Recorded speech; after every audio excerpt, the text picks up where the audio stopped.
এটা হচ্ছে ঢাকা চট্টগ্রাম হাইওয়ে সীতাকুণ্ড অংশ, মানে সীতাকুণ্ড থানা অধীন যেই হাইওয়ে সাইডটা আছে সেটা। আমরা আমাদের গাড়িগুলোতে আপনার মনে করো প্রতি বছরে একটা নির্দিষ্ট পরিমাণ ট্যাক্স দিয়ে গাড়িগুলো চালাই, ঠিক আছে। কিন্তু এই রাস্তার মধ্যে কিছু অবৈধ যানবাহন যেমন অটোরিকশা এবং সিএনজি, এদের যেমনটা ড্রাইভিং দক্ষতা অনেক কম। আমি একটা দেখছি, এই দেখেন একটা গাড়ি, ঠিক আছে। এরকম অনেক গাড়ি তোমার এই রাস্তা দিয়ে চলাচল করে, খুবই বিপজ্জনক অবস্থা, যেহেতু এগুলো স্লো ওয়েলস বা অনেক কম স্পিডের গাড়ি। তার জন্য দুপাল্লার গাড়ির সাথে বা তোমার প্রাইভেট কার বা পিক আপ বা আপনার কন্টেনার বা লরির সাথে এরা যখন চলে, দেখেন কী অবস্থা, সাইড দিয়ে চলে যাচ্ছে। এভাবেই দেখেন এখানে আরও আসতেছে, দেখেন। এরপর মাঝে মধ্যে ওরা এমনভাবে চালায় যেন রাস্তা দিয়ে আমাদেরই কোনো মূল্য নেই। আমরা যারা ট্যাক্স দিয়ে আপনার গাড়ি চালাই, আমরা আমাদেরই মূল্য থাকে না ওদের কাছে। কিছু তো বলা যাবে না, কিছু বলতে গেলে অনেক ঝগড়াঝাটি হয়।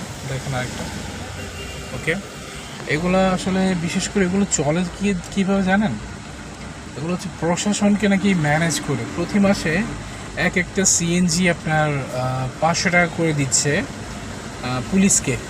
এখানকার পুলিশ যে এই দায়িত্ব আছে হাইওয়ের ওরা, তাহলে এক একটা গাড়ি যদি 500 টাকা করে দেয়, আমার যতটুকু ধারণা এখানে মিনিমাম 5-6 হাজার বা আরও বেশি বা 10,000 প্লাস গাড়ি থাকে।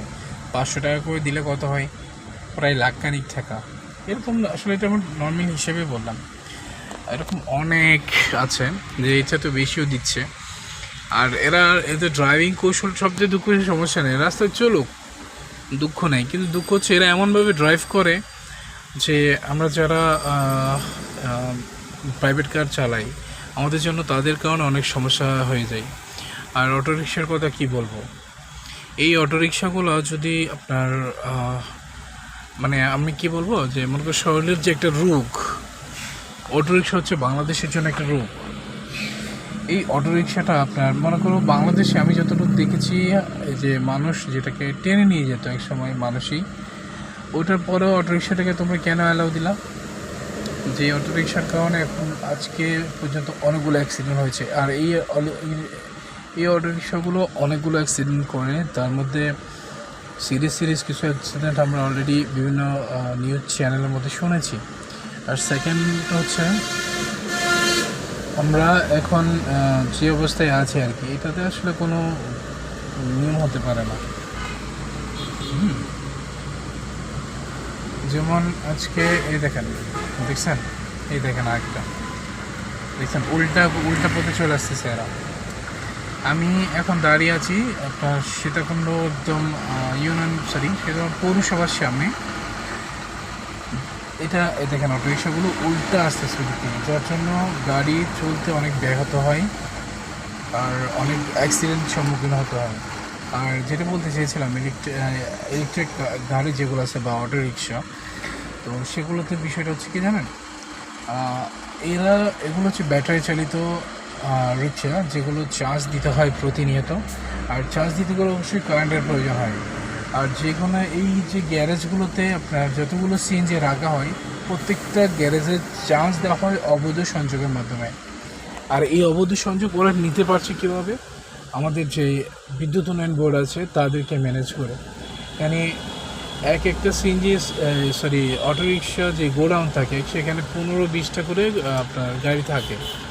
তো এক একটা গাড়ি 1,000 টাকা কোনো মানে 20,000 টাকা, একটা জায়গায় 20,000 টাকা, অথচ 20,000 টাকা বিলও আসতো না। ওরা সবগুলো অবৈধ সংযোগের মধ্যে ওগুলো চার্জ করা হয় এবং রাস্তার মধ্যে চলে। আর তাদের চালানির কথা কী বলবো। এরপর আরেকটা বিষয়, আমি খুবই চিন্তিত যে বাংলাদেশ হতে হতে লেবার সংকট কিন্তু খুব চরমে পৌঁছে যাবে, ঠিক আছে। তার কারণ হচ্ছে এটাই, আমরা এখন সহজলভ্য হচ্ছে কেউ অটোরিকশা চালাচ্ছে, কেউ চালাচ্ছে সিএনজি, আর হচ্ছে তোমার এই দেখেন উল্টা আসতেছে কীভাবে, দেখেন, দেখছেন। তারপরে হচ্ছে এরকম আরও অনেক ঘটনা আছে। তারপরে কি যেন বলতে চাইলাম, লেবার সংকট বা শ্রমিক সংকট হওয়ার কারণটা আমি দেখাচ্ছি। যে পরিমাণ অটোরিকশা বাংলাদেশের রাস্তাঘাটে এখন চলাফেরা শুরু করছে, এতে করে শ্রমিক, গার্মেন্টসের শ্রমিক বলেন, ফ্যাক্টরির শ্রমিক বলেন, সব জায়গায় একটা কৃত্রিম সংকট তৈরি হয়ে যাবে।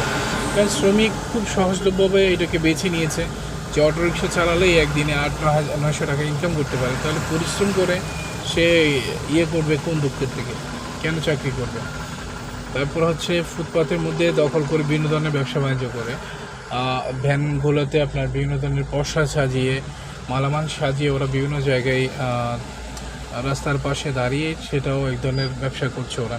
তো আমার কথা হচ্ছে, সেই ব্যবসা করুক, আমার তো দুঃখ, সমস্যা নেই। সমস্যা হচ্ছে ওই ব্যবসা করতে গিয়ে একটা লেবার সংকট তৈরি হচ্ছে, সহজলভ্য উপায়ে ওরা চাকরি খুঁজে পাচ্ছে, আর সেকেন্ড হচ্ছে কাজ খুঁজে পাচ্ছে, যেটা দিয়ে এরা এখন আর ফ্যাক্টরিগুলোতে এক সময় দেখবেন, দেখেন, ঠিক আছে, এই অটোরিকশাগুলো চলে আপনার মূলত চার্জিং ব্যাটারির মাধ্যমে। আর দেখেন আমার পিছনে আরেকটা আছে, দেখাই, ঠিক আছে।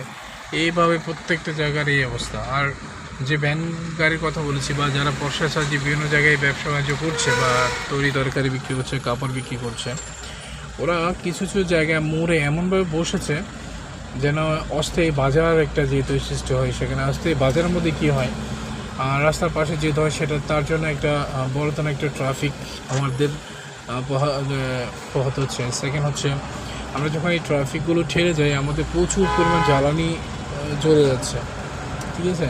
আর এগুলো দেখার মতো কেউ নাই, কারণ সরকারও এগুলো দেখার সময় নেই সরকারের কাছেও।